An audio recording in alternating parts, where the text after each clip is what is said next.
Hoje vamos conhecer a vida de Joiadá, um homem cujo nome pode não ser amplamente conhecido, mas cujo impacto na história bíblica é notável. Joiadá é um personagem que tem apenas breves menções no Antigo Testamento, nas narrativas de 2 Reis e 2 Crônicas. Ele não era um rei, apenas um sacerdote. No entanto, quando Deus o coloca em uma posição de influência para o bem do seu povo, as ações fiéis de Joiadá o tornam um exemplo notável entre os líderes de Judá. Mas antes, gostaria de convidá-lo a se inscrever em nosso canal e comentar de onde você está nos ouvindo e como está se sentindo hoje. Vamos falar sobre um período turbulento na história de Judá após a morte do rei justo Josafá. A paz que reinou durante o governo de Josafá desmoronou após sua morte. Seu filho, Jeorão, se revelou um tirano vil, abandonando Deus para servir a ídolos pagãos. Após a morte terrível de Jeorão por ação divina, seu filho Ocosias assume o trono, mas é inexperiente para governar. Sua mãe, Atália, assume o poder como regente. Quando uma reviravolta trágica leva à morte de Ocosias, Atália assume o controle do reino, ameaçando a destruição de Judá. No entanto, um sacerdote incomum chamado Joiadá surge como a esperança de Judá. Após a morte de Ocosias, sua mãe, Atália, decide tomar o trono para si e inicia uma campanha assassina contra a corte real de Judá. Ela elimina todos que têm alguma conexão com o trono, exceto um bebê chamado Joás, que ainda precisa de uma enfermeira. A história é marcada por traição e crueldade, mas também por coragem e esperança, pois Joás é secretamente salvo por Josebate, filha do rei e esposa de Joiadá, o sacerdote. Joás é escondido no templo de Deus por 6 anos, enquanto Atália governa com mão de ferro. Joiadá é casado com a irmã do falecido rei Ocosias, tornando-se cunhado de Ocosias e genro do rei anterior, Jeorão. Joiadá se depara com uma escolha crítica. Ele não possui o poder de Atália, mas sabe que proteger Joás, o último herdeiro legítimo, é um ato de extrema traição. No entanto, como sacerdote de Deus, ele escolhe obedecer às leis divinas. Assim como milhares de heróis alemães durante a Segunda Guerra Mundial, que arriscaram suas vidas para esconder judeus em suas casas, Joiadá encontra uma maneira de criar Joás no templo, mantendo-o fora de vista. Isso não é apenas sobre cuidar de uma criança, mas também sobre o risco envolvido. Atália controla o reino, e se ela descobrir, tanto Joás quanto Joiadá estarão em perigo. Joiadá sabe que precisa de um plano para colocar o menino no poder, longe dos olhos de Atália, sem causar alvoroço entre o povo. Após 6 anos de sigilo e cautela, Joiadá, o sacerdote, decide agir. Ele se alia a importantes líderes e levitas, formando uma aliança secreta para restaurar o rei legítimo ao trono de Judá. Com o apoio dessas figuras-chave, eles conseguem reunir as tribos de Judá e as lideranças de Israel em Jerusalém. Finalmente, eles revelam o plano ao povo e fazem uma aliança no templo de Deus. Joiadá anuncia que o filho do rei deve reinar, conforme a vontade do Senhor. Durante 6 longos anos, ele havia mantido o menino escondido, temendo pela sua segurança. Agora, ele prepara-se para o desafio de derrubar a rainha maligna, Atália. Ao longo de anos, ele escolheu com sabedoria aliados, fortaleceu sua posição e estabeleceu laços sagrados de compromisso com eles. Estes personagens podem ser desconhecidos para nós, mas Joiadá os escolheu com cuidado para formar sua equipe. Cada um deles entra em um pacto, uma aliança que os une, mesmo até a morte. A primeira missão desse grupo secreto é reunir sacerdotes e líderes das cidades em Jerusalém. Joiadá começa com os levitas, aqueles que ele conhece bem. Quando todos se reúnem em Jerusalém, ele revela seu plano audacioso. O que era inicialmente um pacto com poucos líderes, agora se expande para incluir toda a comunidade de levitas e líderes das cidades. Agora, eles estão ganhando verdadeiro ímpeto. Mas o ponto culminante é a revelação de que há um segredo guardado por Joiadá: a sobrevivência de Joás, um menino de 7 anos. Joiadá, o sacerdote, elabora uma cerimônia de coroação meticulosamente planejada para instalar Joás no trono. O sucesso do plano depende da perfeição no timing. Se a celebração for muito discreta, Atália esmagará a revolta. Se o timing for errado, as pessoas não entenderão o que está acontecendo. Joiadá coloca os levitas em posições estratégicas para proteger o jovem rei e finalmente revela publicamente sua oposição a Atália. Ele lidera as aclamações para a ascensão de Joás ao trono e o povo se une na celebração. O clímax dessa história emocionante é a morte de Atalha nas proximidades do Portão dos Cavalos, perto do Palácio Real. Joiadá também estabelece uma aliança entre o povo, o rei e o Senhor, garantindo que todos se comprometam a serem do Senhor.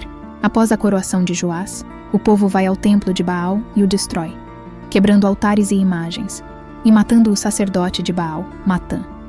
A nação de Judá finalmente se reúne, e a celebração é jubilante. Atalha, a tirana que governou com mão de ferro, é pega de surpresa. Apesar de seu protesto veemente e de rasgar suas vestes em desespero, seu poder foi efetivamente tirado. Sob o comando de Joiadá, ela é derrotada, e sua tirania termina de maneira sangrenta. No entanto, a mudança de regime em Judá tem implicações mais profundas do que apenas a transformação política. Joiadá compreende o que está realmente em jogo. O processo de deposição da rainha malvada começou com um pacto com 5 líderes-chave, seguido por um pacto com a Assembleia que eles reuniram para executar o plano. Agora, no entanto, é necessário um pacto muito mais abrangente, o compromisso de seguir o que já está estabelecido na Torá. Judá deve viver como o povo de Deus. A sinceridade desse renovado pacto com o único Deus verdadeiro é demonstrada pela destruição cerimonial do complexo do Templo de Baal e da dinastia sacerdotal. Verdadeiramente, é um novo dia para Judá. Com a coroação do jovem Joás, que tem apenas 7 anos de idade, surge um desafio prático. Joás reinará, pelo menos por alguns anos, com base na sabedoria e autoridade de seus conselheiros. Essa configuração no passado permitiu que Atalha assumisse o poder, e agora é a vez de Joás. No entanto, há uma diferença fundamental. Joiadá. Ele é o garantidor de que uma situação como a de Atalha não ocorrerá durante a vida de Joás. Joiadá não simplesmente coroa o novo rei e desaparece. Ele permanece como um fiel servo de Deus e de seu povo, para assegurar que a justiça prevaleça e que Joás seja orientado de maneira correta. Após a alegre celebração da mudança de regime, Joiadá agora precisa cuidar de trazer o templo de volta à ordem. Isso significa restaurar a casa de Deus ao seu lugar central na vida de Judá, após os anos negligentes de Atalha. Ele compreende que a mudança de regime requer um despertar espiritual, não apenas uma transformação política. Como o estudioso do Antigo Testamento observa, acontece que o reinado de Deus não diz respeito apenas ao poder. Trata-se de um relacionamento de fidelidade e cuidado. O templo é fundamental nesse relacionamento no Antigo Testamento, e Joiadá toma medidas para restaurar sua função. Ele nomeia os oficiais do templo e os sacerdotes levitas para cumprir os rituais prescritos por Moisés. Ele estabelece porteiros para manter o local sagrado, garantindo que ninguém impuro possa entrar. Além disso, Joiadá traz os líderes e o povo para aclamar Joás como rei e o conduz ao trono do reino. A nação está em festa, e a cidade finalmente encontra paz após a morte de Atalha. O templo de Jerusalém é devolvido aos sacerdotes e levitas, afastando a interferência política. Agora, ele será um local de adoração pura, onde os sacrifícios corretos serão oferecidos, os salmos de Davi serão cantados, e a lei de Deus será estritamente seguida em relação aos impuros. A restauração espiritual é um renascimento do sonho de Davi, de ter um lugar centralizado para adorar a Deus em Israel. Joiadá assegura que a nação siga essa renovação espiritual, não apenas assumindo que o templo será honrado. Ele reúne o povo com seus líderes e os leva mais uma vez ao templo, não para fazer acordos ou conspirar, mas para celebrar a bondade de Deus. O povo desfila do templo até o palácio, onde Joás é entronizado. A afirmação de que a cidade estava em paz indica que Deus abençoou Jerusalém com tranquilidade após o reinado tumultuado de Atalha. Durante os dias de Joiadá, o sacerdote, Joás fez o que era correto aos olhos do Senhor. Joiadá exerceu uma influência significativa sobre o rei jovem, e o reinado de Joás é caracterizado por retidão e obediência a Deus. No entanto, com o tempo, Joás se sente inspirado a reparar o templo do Senhor, e ele inicia uma campanha de arrecadação de fundos para esse propósito. O povo contribui generosamente, e os recursos são usados para fazer utensílios sagrados de ouro e prata, bem como para manter as ofertas queimadas no templo do Senhor continuamente, sob a liderança de Joiadá. Mas este é apenas o começo da história. Um ponto importante a ser observado é que Joás faz o que é certo todos os dias de Joiadá, o sacerdote. Isso sugere que algo significativo está prestes a mudar após a morte de Joiadá. E a forma como Joás reage a essa mudança será crucial para o futuro de Judá. Joás percebe que a porção do dízimo designada para a manutenção do templo não estava sendo coletada há algum tempo. Ele autoriza os sacerdotes e levitas a viajar por todo Judá para arrecadar o dízimo destinado à reforma do templo. No entanto, eles hesitam em cumprir essa tarefa por razões desconhecidas, talvez temendo o estigma associado à coleta de impostos ou preocupados com sua própria segurança. Diante disso, Joás busca a ajuda de Joiadá, o sacerdote, para desenvolver um plano eficaz de coleta do dízimo. Joiadá decide confiar na generosidade voluntária do povo e ordena a colocação de um baú do lado de fora do portão do templo, proclamando um édito real por todo o reino. A resposta é esmagadora, com todas as famílias de Judá contribuindo alegremente. O baú fica até pequeno para a quantia coletada, e secretários e oficiais de confiança são encarregados de contar e supervisionar as ofertas. Joiadá garante que as ofertas sejam entregues diretamente aos empreiteiros encarregados de restaurar o templo, e eles concluem o trabalho mais rápido do que o esperado. Além disso, sobra dinheiro para a mobília. O versículo 14 descreve o final perfeito para a vida de Joiadá. Sua missão está cumprida. Um rei piedoso governa, e o templo opera de acordo com as leis de Deus. O fruto de seu sacrifício e risco é plenamente realizado, e ele passa o resto de seus dias em paz. A complacência frequentemente é a ruína dos líderes. Depois de uma série de sucessos, até mesmo líderes piedosos podem se tornar espiritualmente preguiçosos e ceder à tentação ou aos maus conselhos. Isso é exatamente o que acontece na segunda metade do reinado de Joás, e é um aviso para todos os seguidores de Deus hoje. O final da vida de Joás serve como um testemunho da importância de escolher os conselheiros certos. Como Provérbios 13, versículo 20 nos ensina: quem anda com os sábios se tornará sábio. Aos 130 anos, Joiadá tinha muito do que se orgulhar. Ele liderou uma mudança de regime em Judá e supervisionou a restauração do Templo de Deus em Jerusalém. Por seu serviço fiel e renomado, ele é enterrado ao lado dos reis de Judá, reconhecido como um líder notável. No entanto, não demora muito para que grande parte de seu legado desmorone. Após a morte de Joiadá, os líderes de Judá se aproximam do jovem rei Joás, e ele os ouve. O povo de Judá abandona o Deus de seus pais, servindo a deuses pagãos e ídolos. Como resultado, a ira de Deus recai sobre Judá e Jerusalém devido à sua transgressão. Deus envia profetas para chamá-los de volta ao Senhor, mas eles se recusam a ouvir. Quando ocorre um vácuo de poder devido à morte de um líder como Joiadá, outros surgem para preencher o espaço recém-aberto. Isso parece ser o que acontece no versículo 17. Logo após a morte do conselheiro mais poderoso de Joás, outros príncipes buscam ocupar o seu lugar.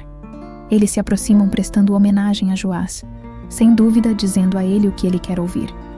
Infelizmente, Joás esquece seu treinamento sob Joiadá e cede a seu próprio ego e a esses poderosos líderes locais, que revivem a adoração a ídolos.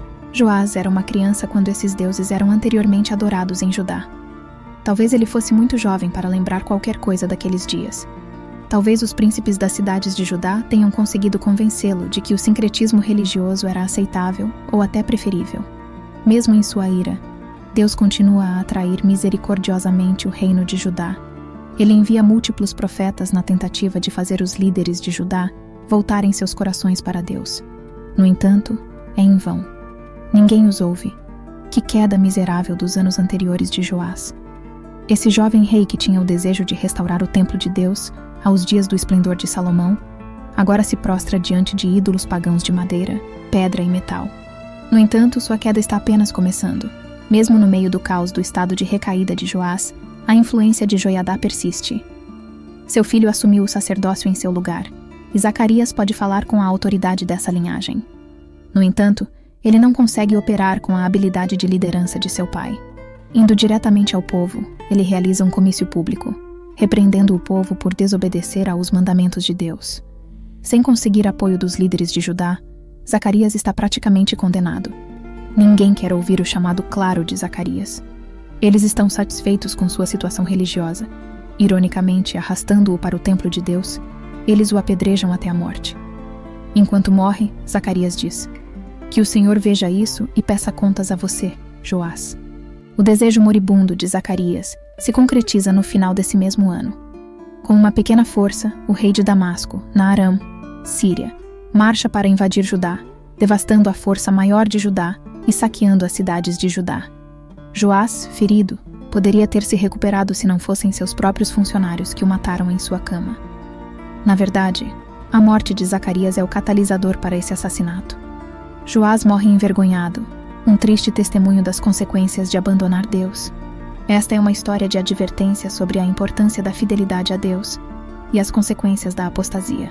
Como exercer influência quando temos tão pouco poder?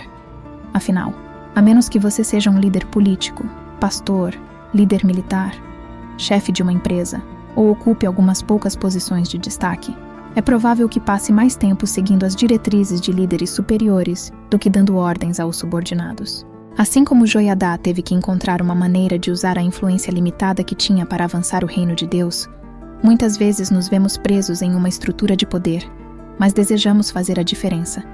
Essa posição exige habilidade, humildade e paciência.